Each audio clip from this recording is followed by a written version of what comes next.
Mesdames, Messieurs, je vous remercie de vous être déplacés en nombre, en très grand nombre, je dirais même, ce 11 novembre 2018, pour commémorer le centenaire de la Première Guerre mondiale. Depuis 2013, le cycle commémoratif de ce centenaire a montré la volonté des Françaises et des Français, et notamment des Reusoises et des Reusois, de porter le souvenir de ce conflit qui aura marqué l'histoire de notre pays et du monde.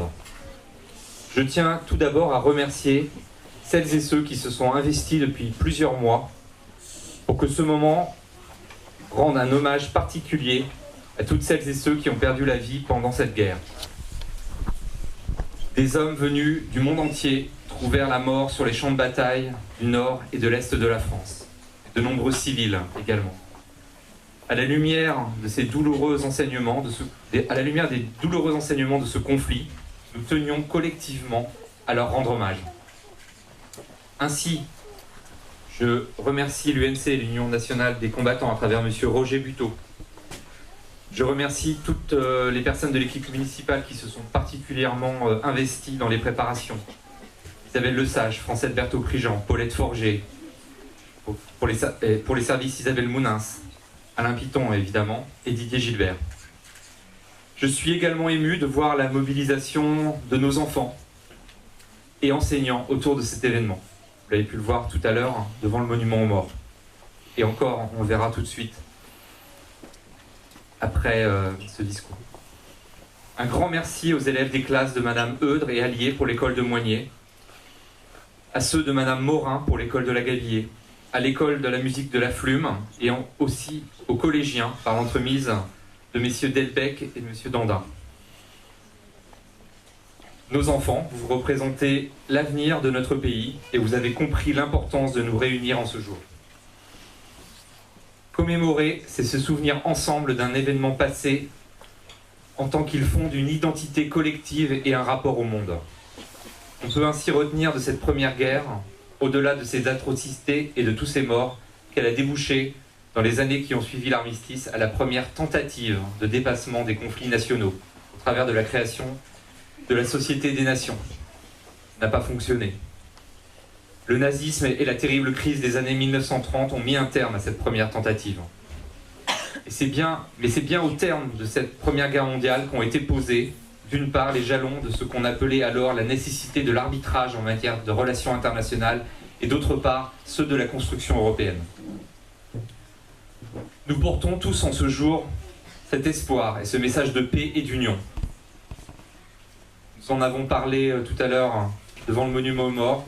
Je tenais à rendre un hommage particulier, parce que ce sera le visage pour les Reusois de ce centenaire, à monsieur Victor Delanoë, dont le nom figure désormais sur notre monument aux morts.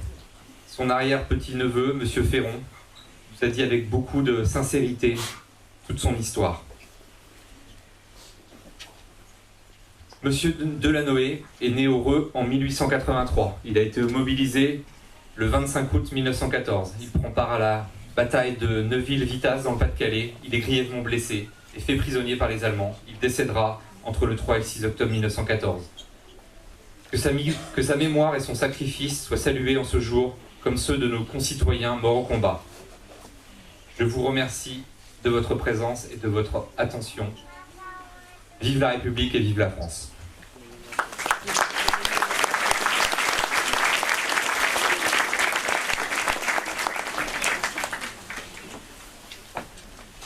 Bien, mesdames, messieurs, tout d'abord, je m'associerai au remerciement du maire d'être venu très nombreux pour cette occasion.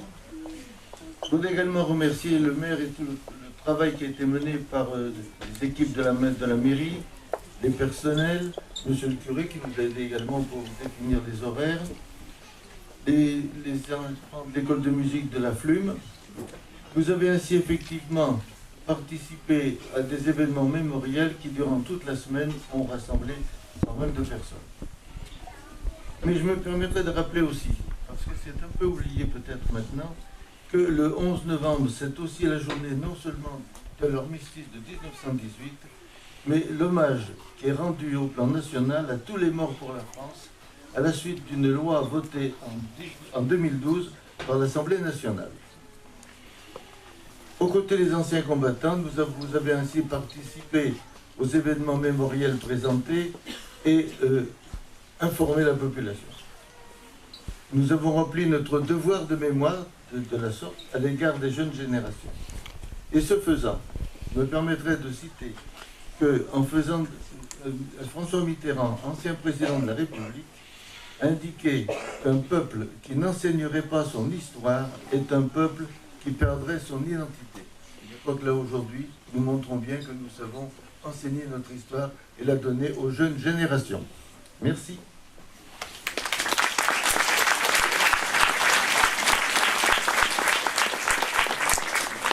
Bien, monsieur le maire, monsieur le président, mesdames et messieurs les élus, mesdames et messieurs les représentants du monde combattant, de la communauté éducative, mesdames, messieurs, et bien sûr, j'adresse des salutations toutes particulières à tous ces jeunes Reusois qui sont à nos côtés et qui montrent déjà l'attention qu'ils portent à la vie de la cité et surtout à la préparation de son avenir. Je suis heureux de pouvoir terminer à vos côtés le cycle des commémorations du centenaire porté à l'échelle départementale. Le département d'Ille-et-Vilaine faisait partie des départements qui ont reçu le label national de la commémoration parce que nous avons proposé une très grande diversité d'opérations, près de 165 manifestations portées depuis 2014 sur le territoire départemental, des manifestations de toute nature, création culturelle, expositions, éditions, colloques, temps de débat, d'échanges. Et tout ceci, bien sûr, a permis de mailler le territoire et de nombreuses, d'ailleurs, de ces expositions ont encore vocation à continuer de circuler. Depuis vendredi soir, j'en suis à ma 5e manifestation différente et je crois que leur nature montre bien la diversité. Vendredi, aux côtés du préfet délégué, nous avons dévoilé la plaque des pupilles de l'État d'Ille-et-Vilaine. Différents des pupilles de la nation. Les pupilles de l'État étaient ceux qu'on appelait alors les enfants de l'assistance. En 1920, il avait été décidé de créer une plaque pour rendre hommage à tous ces jeunes qui avaient déjà vécu des circonstances très difficiles, naturellement circonstances familiales difficiles, en général dès l'âge de 13 ans, placés dans des fermes du département où on considérait que c'était peut-être la meilleure façon de leur permettre de prendre place dans la vie. Et bien, en 1921, 80 noms avaient été identifiés. Depuis, les archives départementales ont mené un travail considérable et ont permis d'identifier 85 autres noms de pupilles d'Ille-et-Vilaine qui avaient été oubliés. Et donc vendredi, en présence du préfet délégué, nous avons dévoilé sur le site du bâtiment Gaston de Fer cette nouvelle plaque où désormais les 165 noms de ces jeunes d'Ille-et-Vilaine qui ont donné la vie pour leur pays sont désormais commémorés. Et puis nous avions dans le prolongement une cérémonie aux archives départementales, toujours en présence du préfet délégué, pour marquer l'aboutissement de l'engagement du département ces 5 dernières années, et notamment le travail exceptionnel porté par les archives départementales qui ont notamment numérisé les documents, les parcours de combattants de plus de 200 000 brétiliens.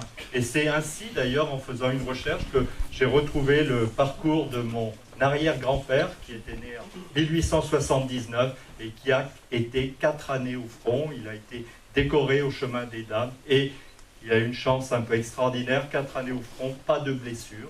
Il est devenu ensuite premier adjoint de sa commune et il l'a été 43 années. C'est une tranche de vie particulière et il y en a 200 000 désormais qui sont désormais inventoriés.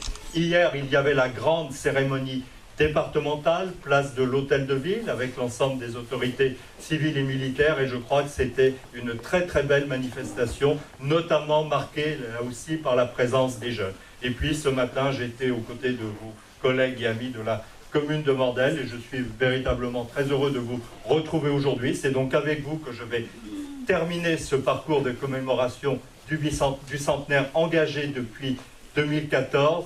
Vous avez répondu très nombreux à l'invitation de la collectivité. Je sais qu'il y a eu un très fort travail éducatif, d'accompagnement, de diffusion, de pédagogie. Je tenais à remercier aussi tous ceux qui ont été les acteurs de ce travail de mémoire et cet investissement en direction de nos jeunes qui, un jour, bien sûr, auront à agir en responsabilité et en citoyenneté. Mais pour comprendre et s'y préparer, bien sûr, il faut toujours expliquer ce qu'a été le passé pour mieux préparer l'avenir et toujours avoir ce souci de considérer que dans la devise de la République, liberté, égalité, fraternité, eh bien, il faut l'entretenir au quotidien et que notre bien commun le plus précieux, c'est la paix. Donc merci pour toutes les contributions des uns et des autres pour agir en ce sens.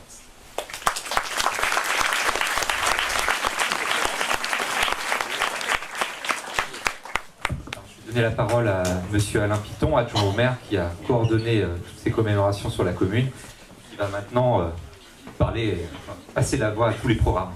Voilà, donc merci à toutes les écoles qui se sont investies, c'est-à-dire pratiquement toutes les écoles de la commune.